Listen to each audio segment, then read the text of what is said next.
बच्चों, आज मैं आपको एक कहानी सुना रही हूँ।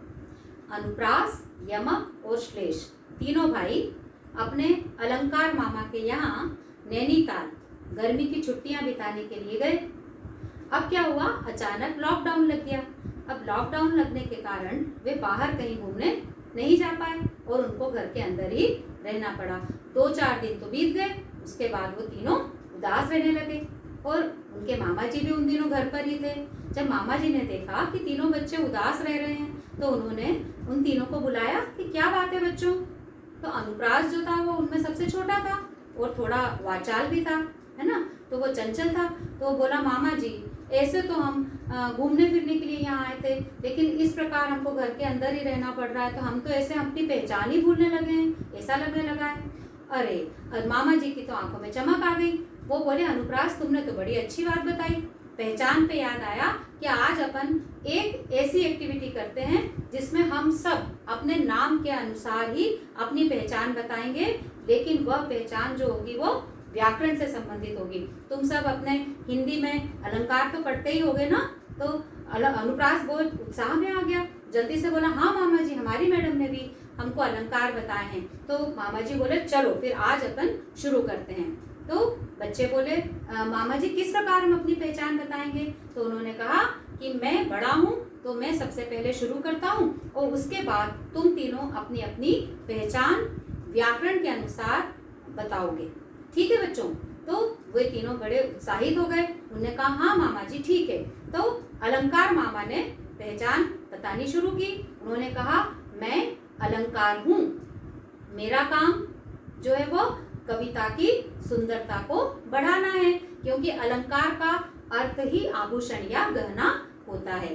तो जैसे सजने संवरने के लिए लोग अलंकार पहनते हैं यानी आभूषण पहनते हैं तो उनकी सुंदरता बढ़ती है, ऐसे ही कविता की सुंदरता भी अलंकारों से बढ़ती है। और अलंकार के 2 प्रकार होते हैं मुख्यतः, शब्दालंकार और अर्थालंकार। शब्दों के द्वारा चमत्कार होता है वहाँ शब्दालंकार होते हैं, और अर्थ के द्वारा जहाँ चमत्कार होता है वो अर्थालंकार कहलाते हैं। और शब्दालंकार के 3 प्रकार, अनुप्रास, यमक और श्लेष। देखो मैंने अपनी पहचान बता दी।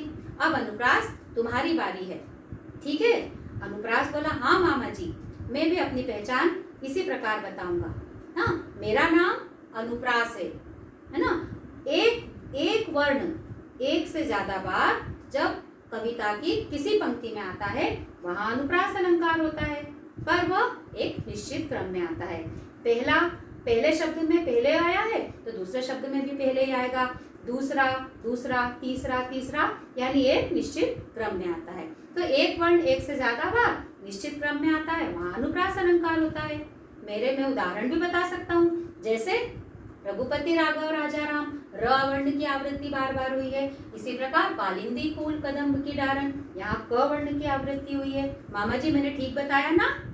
मामा जी बोले, बिल्कुल ठीक बताया अनुप्रास। अब यमक तुम्हारी बारी है। हाँ, यमक भी उत्साह में था। वो बोला, हाँ मामा जी, मैं भी बताता हूँ। तो वो बताने लगा, मेरा नाम यमक है ना, पर यमक अलंकार वहां होता है जहाँ एक शब्द एक से ज्यादा बार आता है पर हर बार उसका नया अर्थ होता है ना, वहाँ यमक अलंकार होता है। बिल्कुल सामान्य सी परिभाषा है मेरी। तो देखो मेरे उदाहरण कैसे हो सकते हैं। काली घटा का घमंड घटा, यहाँ 2 बार घटा आया है। एक घटा का मतलब है काले बादल और दूसरे घटा का मतलब है कम होना, तो इस प्रकार यहाँ यमक अलंकार है। ऐसे ही एक और उदाहरण बता सकता हूँ मैं। 3 बेर खाती थी, वे 3 बेर खाती हैं। यहाँ बेर शब्द 2 बार आया है पर दोनों बार उसका अर्थ अलग अलग है। पहले बार के बेर का अर्थ है खाने वाला जो फल होता है छोटा, है ना, खट्टा मीठा जो होता है, तो वो बेर खाती थी। और अब 3 बेर यानी 3 टाइम 3 बार खाती हैं। इस प्रकार बेर शब्द 2 बार आया पर हर बार उनका नया अर्थ। इस प्रकार यहाँ यमक अलंकार हुआ। अब श्लेष की बारी थी, तो श्लेष भी उसी प्रकार उत्साहित होकर के बोला, है ना, कि पर मेरा तो यमक से एकदम उल्टा होता है। यमक में एक शब्द एक से ज्यादा बार आता है और हर बार नया अर्थ होता है, लेकिन श्लेष में एक शब्द एक ही बार आता है पर उसके एक से ज्यादा अर्थ निकलते हैं। जैसे मान सरोवर सुभर जल, हंसा केली तराही।